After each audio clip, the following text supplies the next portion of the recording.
There's something different about people who practice duck and cover drills as children. In a world where unexpected news can send entire communities into panic, these individuals navigate chaos with a specific type of preparedness mindset that experts are only now beginning to understand. Let's start with something most people get completely wrong. When we think about childhood and fear, we assume that early exposure to existential threats creates lifelong anxiety and helplessness. More fear, more trauma, more psychological damage. But the duck and cover generation, they proved that theory dead wrong.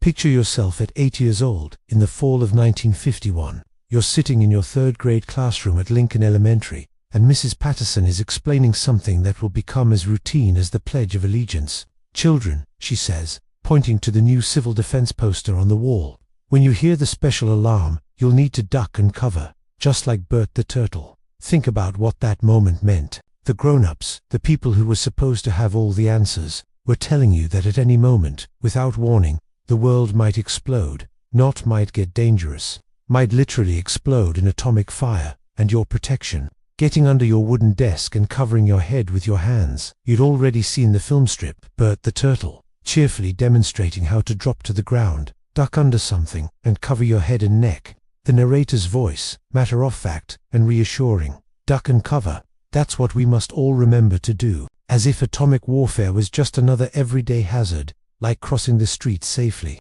But here's what made it different from any safety drill before or since. This wasn't about a specific danger you could see coming, like a fire you could smell, or a storm you could watch approaching. This was about an invisible enemy who could end everything, instantly, from thousands of miles away.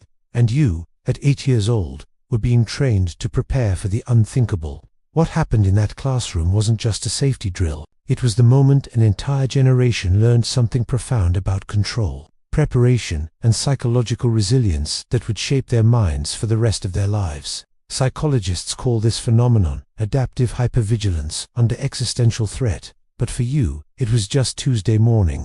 The alarm would sound, sometimes the same bell used for fire drills, sometimes a different, more ominous tone, and you would drop to your knees, crawl under your desk, and assume the position, hands clasped behind your neck, head down, eyes closed, waiting in the darkness under your desk while the teacher counted slowly, 1 Mississippi, 2 Mississippi, waiting for either the all-clear signal or the end of the world.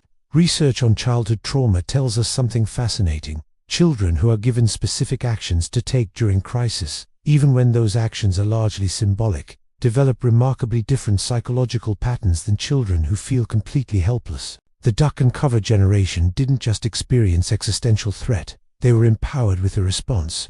Think about what this did to your developing brain. Every time that alarm sounded, you proved to yourself that you could act quickly, follow instructions, and maintain composure under the ultimate pressure. Not just any pressure, the pressure of potential annihilation. You were literally practicing for the end of the world, and you were getting good at it. Now imagine it's 1962, October, you're in 7th grade, and the Cuban Missile Crisis is unfolding. But unlike the adults around you, who are glued to their television sets, chain-smoking cigarettes, arguing in hushed tones about Kennedy and Khrushchev, you have a different relationship with atomic threat. You've been preparing for this moment for over a decade, not intellectually or emotionally, but physically and psychologically. When the principal announces over the intercom that there will be additional duck and cover drills this week, you don't panic, you adjust. Your classmates file out of English class and into the hallway. You assume your practiced position against the inner wall, away from windows, knees drawn up, head down, hands protecting your neck. But something is different this time. This isn't practice. Everyone knows this isn't practice. In the silence under your arms, listening to 30 other kids breathing in the hallway, you realize something that the adults around you haven't figured out yet. You're not afraid. You're ready. You've been ready since you were 8 years old. Whatever comes next, you know exactly what to do. That moment of readiness during the Cuban Missile Crisis reveals something extraordinary about how the human mind adapts to existential threat. What psychologists now call crisis competence conditioning was being developed in elementary school hallways across America.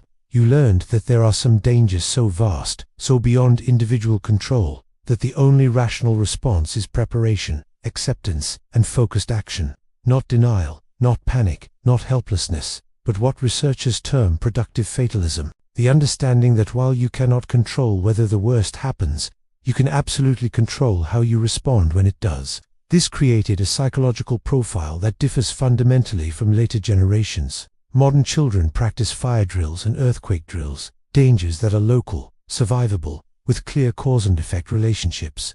You practiced for global thermonuclear war. You learned to be calm in the face of absolute uncertainty because absolute uncertainty was just part of your normal school day. Studies show that people who experienced routine existential threat preparation as children, like duck and cover drills, develop what researchers call apocalyptic resilience. They don't minimize genuine threats, but they also don't catastrophize manageable problems. Their threat assessment system was calibrated by the ultimate threat, so everything else feels manageable by comparison. But there's something else. Those drills taught you about collective vulnerability and collective response in ways that shaped your entire worldview. When the alarm sounded, it didn't matter if you were popular or unpopular, smart or struggling, rich or poor. Everyone dropped to the ground together. Everyone covered their heads together. Everyone waited together. You learn that when everything is at stake, individual differences disappear. That survival depends on collective calm, collective preparation, collective courage. That leadership in crisis isn't about having answers, it's about maintaining composure and following proven procedures, even when the outcome is uncertain. Picture yourself now, decades later, watching the news as another crisis unfolds. Maybe it's an economic collapse, maybe it's a pandemic, maybe it's a natural disaster, while others around you spiral into anxiety, frantically refreshing their phones for updates, calling friends to process their fears. You do something different. You assess the situation calmly. You identify what you can control and what you cannot. You prepare for multiple scenarios without becoming paralyzed by the uncertainty. You focus on your response rather than the threat itself. This isn't because you don't care about the outcome. It's because you learned, in those moments under your school desk, that panic serves no one, and preparation serves everyone. The duck and cover generation carries something that's becoming increasingly rare: the ability to function effectively under extreme uncertainty. They understand that some threats are too large to prevent, but no threat is too large to prepare for.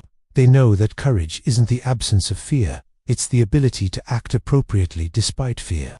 This is why you handle modern crises differently than younger generations. It's not that you're less concerned about world events, it's that you have cellular memory of preparing for the worst-case scenario imaginable. You've lived through the daily reality of existential threat, and you developed coping mechanisms that go deeper than conscious thought. Your generation didn't just survive the Cold War, you thrived because of it. You learned that humans can live with uncertainty, that preparation is more powerful than worry, and that composure under pressure is a skill that can be developed and maintained. When younger people ask how you stay so calm during crisis, whether it's economic uncertainty, political upheaval, or global pandemic, now you know, it's not just experience, it's not just maturity. It's the psychological legacy of those moments under your desk, hands behind your neck, practicing for the unthinkable and discovering that you were stronger than you knew. Those duck and cover drills taught you something that no amount of therapy or self-help could, that there is dignity in preparation, courage in acceptance, and power in knowing that whatever comes, you're ready. The alarm may never sound again, but you'll never stop listening for it, and that's not anxiety, that's wisdom. That's the mark of a generation that learned early that the world is fragile, but the human spirit is unbreakable. Drop a comment and share your duck and cover story. Do you remember that feeling under the desk, the sound of the alarm, the strange mix of fear and competence that shaped how you handle crisis today? And if this resonated with you, hit like and subscribe, because we dive deep into the psychology that explains how your unique childhood experiences shaped the remarkable resilience you carry today. See you next time.